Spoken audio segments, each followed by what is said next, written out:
पूर्वीच्या काळामध्ये सुद्धा म्हटलं जायचं नवरा बायकोची गाठ कोणी बांधली पाहिजे? मग का? याचं कारण असं आहे, ते कोण आहे? साक्षात परमात्म्याचं स्वरूप आहे.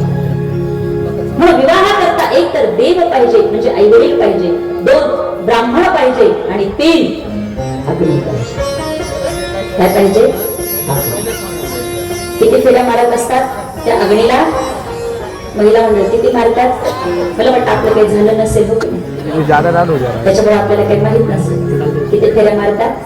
7. कशासाठी? पुरुष मंडळ कशासाठी?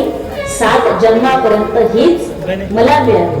त्याही म्हणतात 7 जन्मापर्यंत हाच पती मला मिळावा अशी अपेक्षा असते. तुम्हाला त्या जन्मोजन्मी मागतच असतात, तुम्हाला त्या जन्मोजन्मी मागतच असतात. मग वर्षातून एक सण असा येतो, त्या दिवशी त्या वडाला सांगत असता, हे वडा तू आम्हाला पाव, वडा पाव, वडा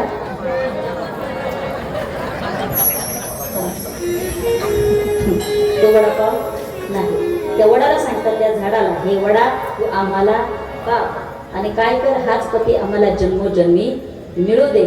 चांगली जर पत्नी असेल तर हीच पत्नी मला मिळावी अशी ते सुद्धा अपेक्षा करतात, तुम्ही सुद्धा अपेक्षा करतात. मला सांगण्याचं तात्पर्य एवढंच आहे, अग्नीला साक्षी देऊनच विवाह केला जातो. तसं भगवान शंकरांचा विवाह देव, अग्नी, ब्राह्मण हे सगळे भगवान शंकरांच्या विवाह करता, समस्त त्रैलोक्यातील देव भगवान शंकरांच्या विवाह करता उपस्थित होते आणि तेवढ्याच मंगलमय वातावरणामध्ये भगवान शंकरांचा विवाह संपन्न झाला. लग्न झालं, 5 मंगलाष्टका झाल्या आणि आता मात्र हिमालयाने आलेल्या सर्व वऱ्हाडी मंडळींना हात जोडून विनंती केली, तुम्ही आलात, विवाह करता आलात, आनंद वाटला. आता एक काम करा, कोणीही भोजन केल्याशिवाय जायचं नाही. सगळ्यांना भोजनाचा आग्रह केला आणि ज्यांच्याकडे भोजनाला जायचं असतं त्यांनी अगोदर आमंत्रण दिलं पाहिजे. लक्षात येतंय तुमच्या? ज्यांच्याकडे भोजनाला जायचं त्यांनी अगोदर काय दिलं पाहिजे?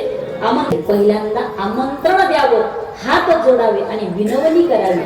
एकदम सहजरित्या कोणी कोणाच्या घरी जाण्याकरता रिकाम आहे का? बरं, अजिबात नाही. म्हणून पहिल्यांदा विनवणी करावी, हात जोडावे आणि सांगावं, या आमच्या घरी जेवायला. सन्मानपूर्वक, म्हणजे ते सन्मान आहे.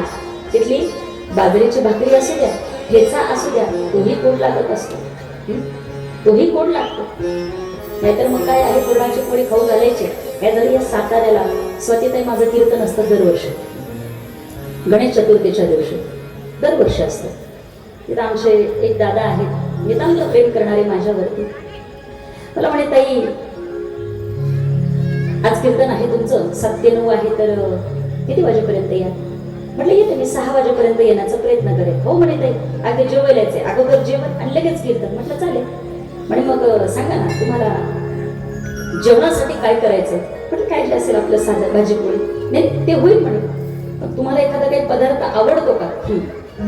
आता तुम्हाला मी काल परवा पण सांगितलं, मला आवडतात गुलाबजाम. मग म्हटलं दादा तुमची इच्छाच असेल तर हरकत नाही, गुलाबजाम करा. अगदी म्हणत आहे, तुम्ही येईपर्यंत गुलाबजाम रेडी राहते, चिंताच करू नका.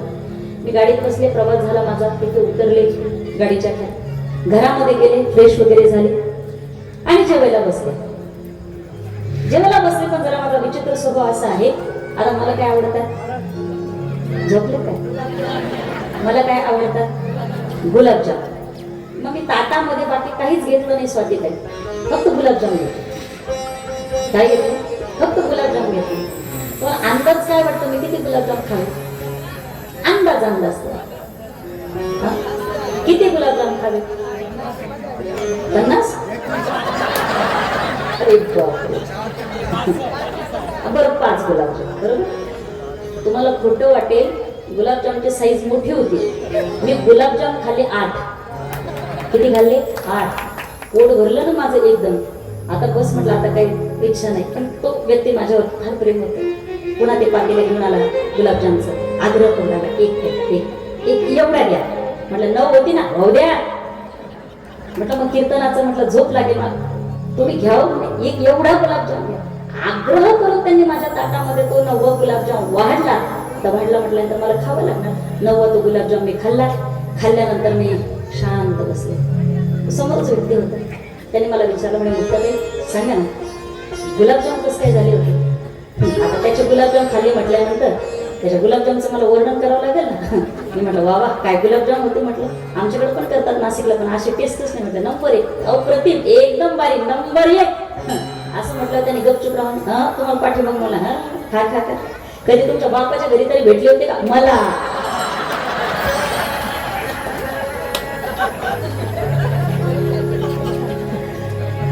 म्हणजे माणसं अजिबात कधी कधी भावनेच्या भरामध्ये आपण काय करतो आहे काय नाही याचा अजिबात विचार, काय बोलतो आहे समोरच्याला याचा अजिबात विचार नाही. आदर करावा म्हणजे खाऊ घालायची पुरणाची पोळी आणि पाठीमध्ये डंके मारायचे, म्हणायचं खाल्ली आमची पुरणाची पोळी, खाल्ली आमची पुरणाची पोळी. 3-3 वेळा सांगायचं आमच्या घरची पुरणाची पोळी खाल्ली.